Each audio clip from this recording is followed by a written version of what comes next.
Hello guys, Shane here from Set 5 Pass, bringing you another video. I do apologise, it has been a little while. Been busy with work. Obviously the Euros have been on as well, so I've been watching quite a lot of football recently. So yeah, I've been a bit busy. So today I thought I'd bring you my current take on Salamangreat after the ban list. I really like the deck. I probably still haven't figured out the optimum balance yet. I've seen a few profiles going around. I do really like its recursiveness. I think it isn't far off of topping another event at some point in the hands of the right pilot. Probably won't be me, but anyway. So I'll get straight into the deck profile for now. So I'm playing Free Flame Buffalo, the honorary Salamangreat. Like I said, this is just really good. You normally want to see this as your normal summon. It's a free draw too, and it can pitch some of the Salamangreats in your hand that do want to have a bit of graveyard recursiveness. Yeah, and it's good for chain blocking the links as well. Really like this card. And then I'm playing Free Foxy. I've seen some lists cut this to 2. I understand why, but the way I built this, I mean, you want to have a fairly high monster count. Like I said, excavate 3, add a Salamangreat card, or summon itself from the grave. It's got a good effect. It can pop if there's a face-up field, and you can discard a Salamangreat card. It can summon itself from the grave, and it can get rid of any annoying face-up back row that your opponent might have, it, albeit a floodgate or something like that. I really like its applications on that side. Playing Free Spinny. Yeah, free boost. You can try and get over some of the higher attack monsters your opponent may have. Obviously that's a pitch from hand to grave, and it can summon itself from the grave. But it's banished itself when it leaves the field, but hopefully 9 times out of 10 you want to be overlaying this into Mirage Stalio, or the other link 3 I have in the extra. So I do play 1 Falco and 2 Jaguar. I did play Foul at one point, but I felt like sometimes it just didn't come up. It is a good card, but in the way I've got it built at the moment, it is a free extender. But if you open up a Foul, it's just a normal summon to go into Balinks and doesn't really do much else at that point. The second effect is nice for locking down back row when it comes up. But with these, they have graveyard recursiveness as well. So I would rather run 2 Jack as opposed to 1/1/1, and then obviously the 1 Gazelle. Yeah, see Gaz normally puts you in a really good position. So I'm playing 11 hand traps in this build. I've gone for the ones that I think are the most practical for the moment. So Free Skullmeister. Obviously it will turn off quite a few of the Drytrons in grave.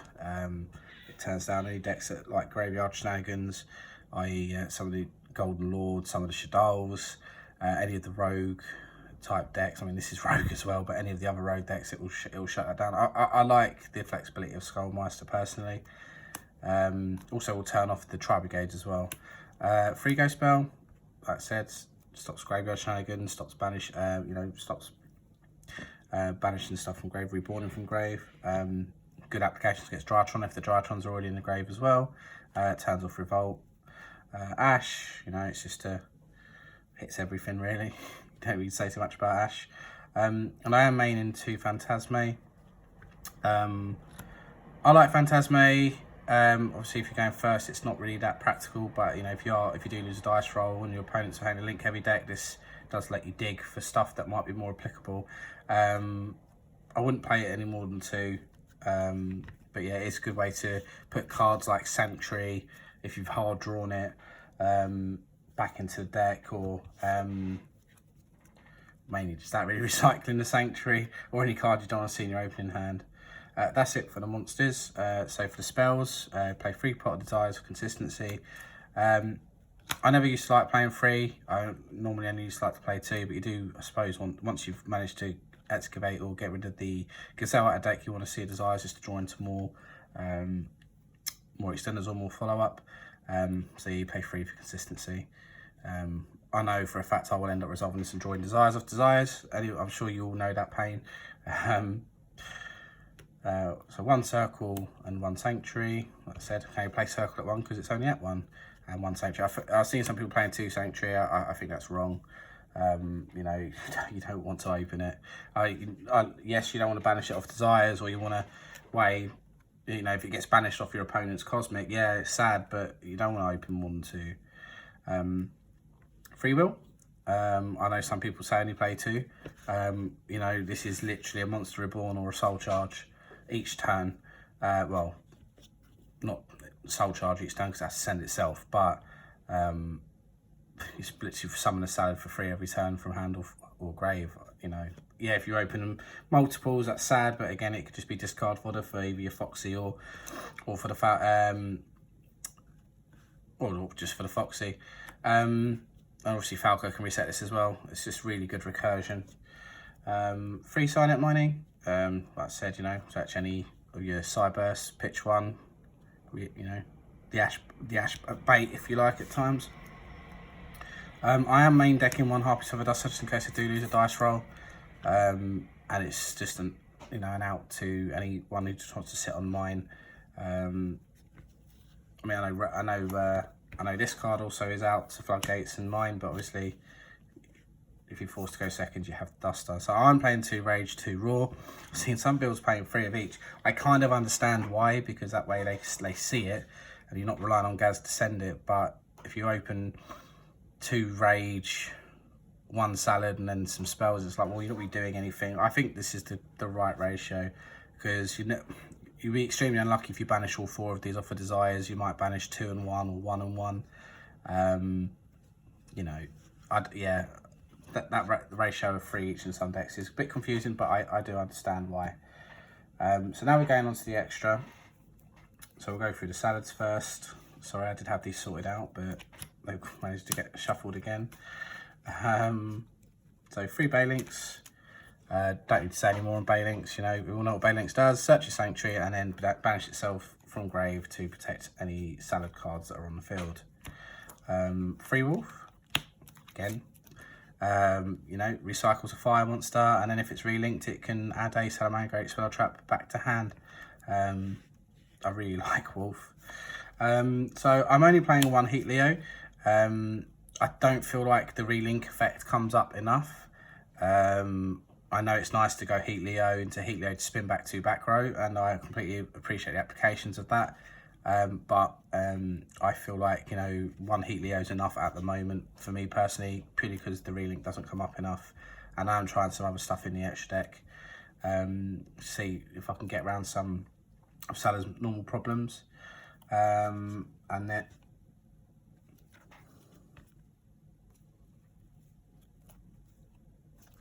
right. So where are we? Sorry. And then for the last salad, Mirage Stalio. So glad this came back. A lot of people said this doesn't do a lot for the deck. It doesn't change anything. I disagree. It's another way to get into Gaz. Yeah, it locks you into fire effects for the rest of the turn, but it's another way to get into Gaz if you can't hard search it or hard open it. Everyone's saying, like, you know, oh, Salamangreat's rogue. It's rogue. Yeah, okay, it is rogue, but you know, I've seen, you know, in the right hands, this deck will beat anyone and any deck, and with the right bit of luck. So I'm playing 1 Heater, a new addition. I'm trying this Lingaribo, purely because it's not nice getting evenly matched, and if you have an extra salad on the field and you've already got a Baylinks in grave, and you know your opponent's playing evenly, or you know they're playing a trap-based deck, you know, Lingaribo just stops the evening unless they have a second one. You know, it's just something I'm trying. It might not work. My friend Rob suggested this. He normally has quite good intuition on techs. So I trust him. It did come up in last week at our locals when I actually had an Ingrid roll on the field. He even lead me. I managed to negate the first one, but he had the second evenly, which was sad. I didn't have the raw to stop that. So yeah, it's something new I'm trying. Trying to go off the beaten path. So I also play one transcode talker, one update jammer, and one access code.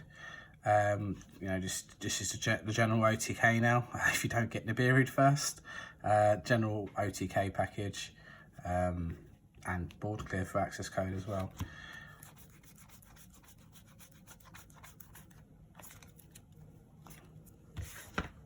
And then, sorry, I'm just double counting. And then one new tech I'm trying is Bamboozling Gossip Shadow. So it's a bit weird, I know, but if you don't go to Mirage Salio and you think your opponent's playing Nibiru, or you are a bit nervous about Nibiru, as Nibiru just eats salad alive, if you don't open up any recursion or follow-up, this is just a good way to stop that Nibiru, really. It makes each opponent draw a card, which is a shame, but it does turn off the Nibiru if it means you can end on a Balinx or a Sunlight Wolf and a couple of traps set. Yeah, it's a new one that I'm not overly sure about, but I think it's worth a try. And then for the final card as well, sorry, we have one Abyss Dweller, just for any of those graveyard decks, i.e. Eldritch, even Tri Brigade to a point. So yeah, that's the extra.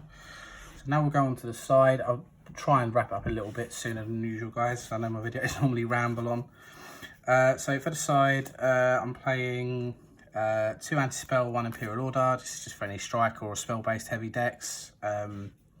I've seen some decks main deck in the Imperial Order. I agree to a point, but it does turn off your own stuff as well. And I'd rather side this in once I know it's definitely a spell-heavy deck. Excuse me. I play Free Strike for when I know I'm going first. It's just a bit of an extra backup for the Roar or the Rage. Also, if you manage to keep one set, it's also good to stop Nibiru. If you have it set for a turn and you manage to go off again and recur. And then I play 2 Twin Twisters, just for a bit of back row hate along with the Rage. So we also play 3 Nibiru inside. See, I'd love to main Nibiru, but I kind of like it aside at the moment because not all decks run into Nibiru. I'd rather again side it in when I know I'm going against Nibiru. Sorry, when I'm going against a deck that's going to suffer from Nibiru, I'd rather it be inside than it be in my hand to be a dead card. Same for Lancia. All decks do banishing of some kind. However, some do more than others. Again, I'd rather side it in against a deck I know it's going to hurt the most, and not have it sat in my hand. And last card is 1 Prohibit Snake. It's the Dragoon Owl, and it also has a bit of recursion as well. So yeah, that's it for my deck profile, guys. Let me know what you think. I've had some good feedback on some of my other videos. So, you know, if you see this, please leave a like.